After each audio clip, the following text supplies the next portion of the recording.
By request, today I'm talking about packing for a 1 week trip, taking nothing but a single carry-on.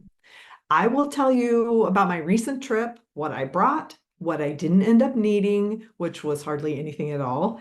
And I'll also tell you the most helpful things that I didn't need. I'm Rebecca Mielke. As your visual identity consultant, I take you on a journey of self-discovery so you can align your inner and outer self, show up confidently, and contribute your gifts to the world. As your first step to discover your style DNA, I invite you to download my new guide. It's about seasonal energy and personality colors. Find the link in the show description or at my website, signaturestylesystems.com. So back to my recent trip. I arrived in Washington, D.C. and met up with one of my classmates, and another classmate picked us up, both of us up from the airport. When we were loading the car, I was surprised to see the size of my classmate's suitcase. I think it was double the size of mine. He definitely had to check it. So let me explain a bit about my strategy. The first thing that I think you don't need to take is a whole bunch of pairs of shoes. And those are heavy. Like they're heavy, they're bulky, they take up a lot of room. So the first step is to choose your shoes. And this definitely has the biggest impact. I only took one pair of shoes. Like I literally wore the shoes that I traveled in the entire trip. Um, so it was an experiment to see if it could be done, and I was really happy with the outcome. It worked really well. So part of what was in my mind when I made this decision was, and I may have told this story before, but a friend of mine went to Hawaii earlier this year, and one of his chacos got lost. Thankfully, was on his way back.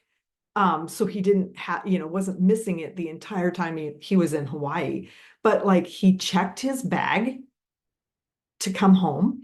And when he got home, he only had one sandal in it. So evidently, when they were, going through his bag to search it, to check it or whatever, one of his shoes fell out and didn't get back in the bag. So I took one pair of chacos on my feet and no shoes in my suitcase. Obviously, if it was a different time of year, it would be a different thing. But I would still probably try to plan around one pair of shoes, if at all possible.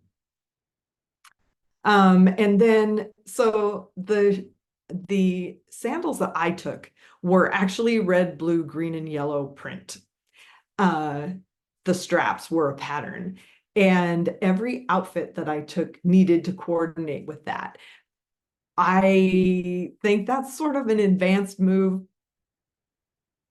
And, I guess I'm an expert in this. So, but I do have an episode coming up where I will explain how you can know what's the foolproof shoe strategy for you, that you can have a pair of shoes that'll go with everything. All right, so step 2 was to choose my jacket or coat.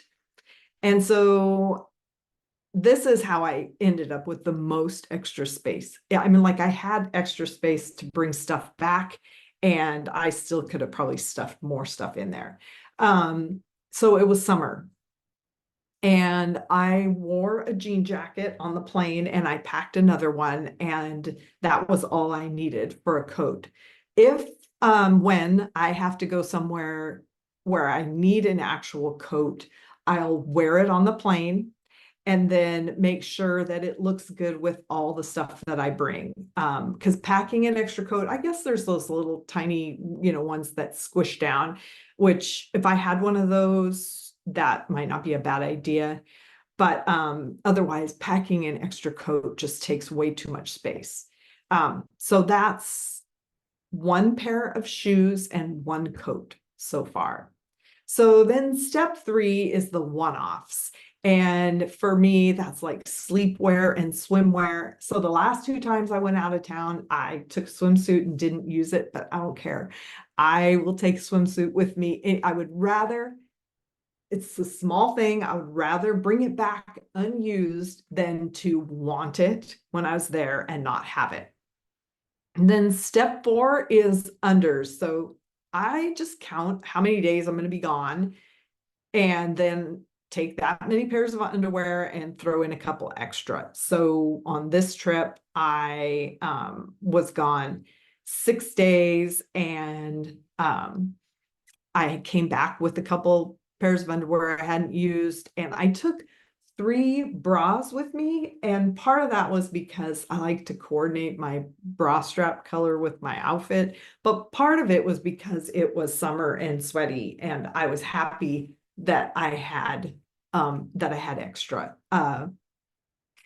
In another time of year, or if I was trying to be super, super minimalist, I might only take 2. So step 5, choose your bottoms. So 2.5 years ago, I went in a hurry to Seattle when the hero was hospitalized. And the coat that I took for that trip, it was, I was going to be over there in March.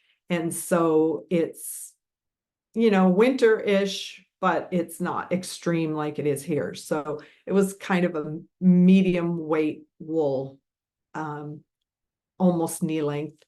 And it was blue, green, and black plaid. So the pants that I took with me were blue, green, and black. And honestly, right now, I don't remember if I even took 3 pairs of pants when I first went. I think I might have had somebody bring up an extra pair. I might have only taken 2 pairs when I first went. So this most recent trip, when I was matching my shoes, which were red, blue, green, and yellow, here's what I did. So on the plane, I wore yellow drop crotch harem style pants. They're super comfortable, cotton. And I know that there's like plenty of other things that people wear on the plane that are super comfortable. And yeah, whatever works for you. But I want to share a little bit of my reasoning for this particular style of pants. So right now, a lot of the pants that I have that I like to wear in the summer would be like wide leg crops.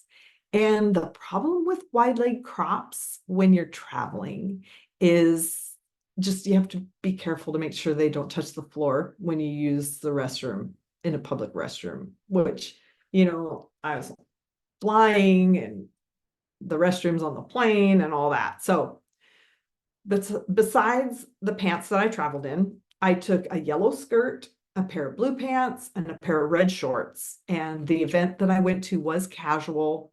If I had had a dress that I wanted to take, I might have not brought the skirt. I could have taken another pair of pants to have just more options, but this was minimalist and it was actually fine. Step 6 is to choose your jackets if you're going to wear a jacket, which I kind of recommend with air conditioning.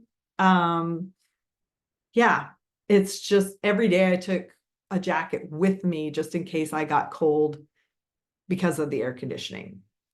But if you are a body type that doesn't need this, it, and you can bypass that. But most of us kind of do better with a jacket or a cardigan or something. So I took a white, well, it's, a little tiny bit off-white crop jean jacket, and then a blue jean crop jean jacket. And either one of those went with all of the bottoms that I brought with me. Then step 7 is just to complete the outfit. The only thing remaining that you now need is choosing your tops and accessories. So tops are something that I like to bring extra of because, I don't know, stuff happens. You sweat or you spill something on your top. So what I did was I just laid out all the bottoms that I was taking, and then I put 2 tops with each one. And then I made sure that one or the other jacket was going to look good and make an outfit. Then I brought a pair of gold earrings and a gold necklace and a pair of silver and blue earrings and a silver and blue necklace. And the secret to why this is all easy for me is because I know my palette. So are you ready to get started discovering your palette? I am now offering a digital seasonal palette of 48 to 60 colors that harmonize with each other and support your energy for a price that I'd better not say, since this is going to live forever on the internet. But you can find it at signaturestylesystems.com or at the link in the show description. Thank you for being here for Signature Style Systems podcast, and have fun being you. We'll meet back here again real soon.